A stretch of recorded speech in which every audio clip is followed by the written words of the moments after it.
Welcome to Telugu one.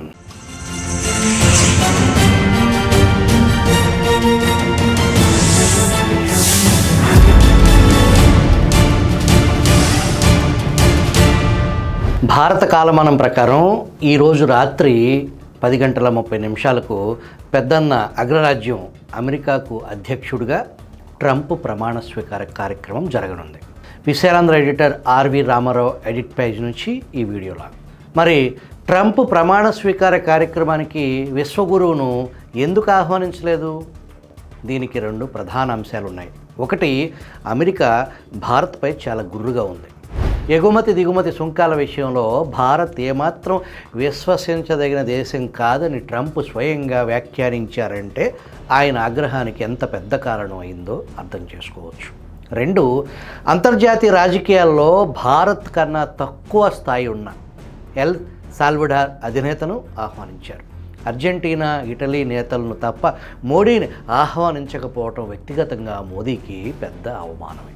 అలాగని మన దేశాన్ని ఆహ్వానాల విషయంలో విస్మరించారని కాదు. మన రాయబార్య కార్యాలయానికి అధికారికంగా ఆహ్వానం వచ్చింది. అది లాంఛనమే కనుక విదేశాంగ మంత్రి కాకుండా ఏ సీనియర్ దౌత్యవేత్తతో వెళ్తారేమో. మరో విశేషం, ప్రపంచవ్యాప్తంగా ప్రసిద్ధ వ్యాపారవేత్తలైన ఫేస్బుక్ అధిపతి జూకర్బర్గ్ను, ట్విట్టర్ ప్రస్తుత ఎక్స్ యజమాని ఎలన్ మాస్క్ను, అమెజాన్ అధినేత జెఫ్ జోసెస్ను ఆహ్వానించారు.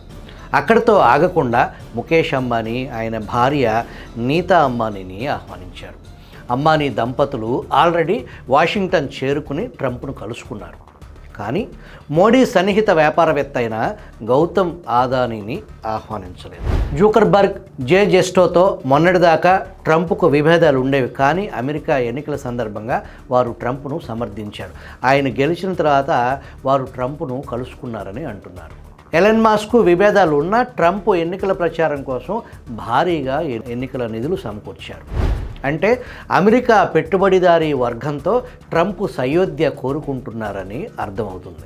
జెఫ్ జే జస్టన్ వాషింగ్టన్ పత్రిక యజమాని. చాలా కాలంగా ట్రంప్ను తూర్పాడబడుతూ ఆ పత్రికలో చాలా వ్యాసాలు ప్రచురించారు. అమెరికాలో ప్రవాస భారతీయుల పెద్ద సంఖ్యలో ఉన్నారు. వీరిలో చాలామంది ఎన్నికలలో ట్రంప్ను సమర్థించారు. అదానీని ఆహ్వానించకపోవడంలో ఆశ్చర్యం లేదు. ఎందుకంటే అమెరికా కోర్టుల్లో అదానీ మీద చాలా కేసులు ఉన్నాయి. అదానీకి అనేక నోటీసులు కూడా జారీ అయ్యాయి. అమెరికాలోని స్టార్ లింక్ కంపెనీని మన దేశంలో విస్తరించాలనుకుంటున్నారు. దానికి అంబానీ వ్యతిరేకిస్తున్నా ఆయనను ఆయన సతీ సమేతంగా ఆహ్వానించారు. మోడీ అధికారంలో ఉన్నా లేకపోయినా అంబానీ వ్యాపారాలు ఉంటాయని ట్రంప్ బృందం భావించుండొచ్చు. అదానీ సతీ సమేతంగా కుంభమేళాలో గంగా నదిలో పుణ్యస్నానం చేసినా ఆయన పాపాలు కడిగేసుకోలేరు. ఆయనలో గూడు కట్టుకున్న కల్మషం వదిలేది కాదు.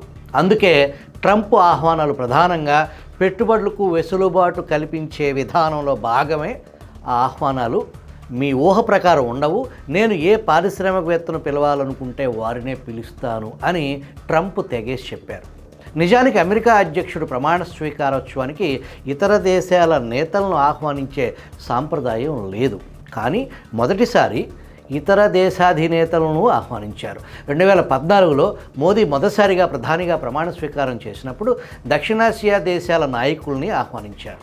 మోడీకి ఆహ్వానం అందకపోవటం ఆయన్ను మోస్తున్న గోదీ మీడియాకు అవమానమే. మోదీ అందభక్తులకు దుఃఖ కారణమే. 2016లో మోడీ అమెరికా వెళ్ళి అక్కడ అధ్యక్ష పదవికి పోటీ పడుతున్న ఎన్నికల ప్రచార సభలో ఆప్కీ బార్ ట్రంప్ సర్కార్ అన్న నినాదం మోడీ చేసి దేశం పరువు తీశారు.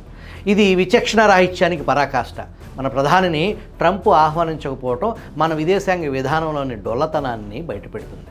పెద్ద దేశాల్లోనూ మనం తిన్నగా ఉండలేము. పొరుగు దేశాలతో అయితే నానాటికి దూరమే పెరుగుతుంది. కానీ ఆ దేశాల ప్రజలతో మన ప్రజలకు సంబంధాలు కూడా అంతంత మాత్రంగానే ఉంటున్నాయి. ట్రంప్ విజయం మన దృష్టిలో కాకుండా చూస్తే అది చాలా గొప్ప విజయం. 2016లో సాధించిన విజయం కన్నా మహత్తరమైంది. అనేక వ్యతిరేక పరిస్థితుల మధ్య అనేక ఆరోపణలు వచ్చి విచారణ జరిగిన సమయంలో ఆయనకు అమెరికా ప్రజలు పట్టం కట్టారు. ట్రంప్కు జనం ఓట్లు, ఎలక్టోరల్ కాలేజీలో ఓట్లు మునిపటి కన్నా ఎక్కువ సంపాదించారు. అమెరికా పార్లమెంట్ కింది సభలోనూ విజయం సాధించారు. పాపం మన విదేశాంగ మంత్రి జైశంకర్ మోదీకి ఆహ్వానం వచ్చేటట్లు చేయటం కోసం అమెరికాలో మకాం వేశారు, కానీ ట్రంప్ నివాసం దరిదాపుల్లో కూడా వెళ్ళలేకపోయారు. జైశంకర్ పర్యటనలో ఇతర అంశాలు కూడా ఉండొచ్చు.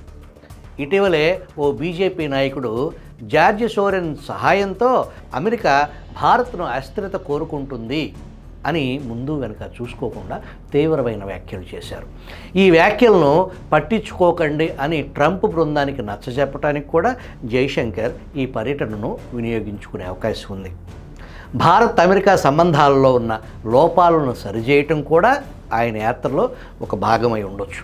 అమెరికా అధ్యక్షుడు ఎవరైనా అంతర్జాతీయ రాజకీయాలపై అపారమైన ప్రభావం ఉంటుంది. అమెరికాతో సత్సంబంధాలు మనకు చాలా అవసరం. అయితే ట్రంప్ సైద్ధాంతికంగా మితవాద విధానాలను అనుసరించే దేశాల నాయకుల్ని ఆహ్వానించారు. ఆ లెక్కను చూసినా అనుసరిస్తున్న సైద్ధాంతిక విధానాలు మితవాద పక్షానివే అయినా ఆహ్వానం అందలేదంటే ఇతర కారణాలు ఉండి ఉండొచ్చు. ఇది మన విదేశాంగ విధానంలో లోపమైనా కావచ్చు, ప్రమాణ స్వీకారానికి ఆహ్వానం మాట ఎలా ఉన్నా భవిష్యత్తులో అయినా సంబంధాలు అమెరికాతో మెరుగుపడక తప్పదు.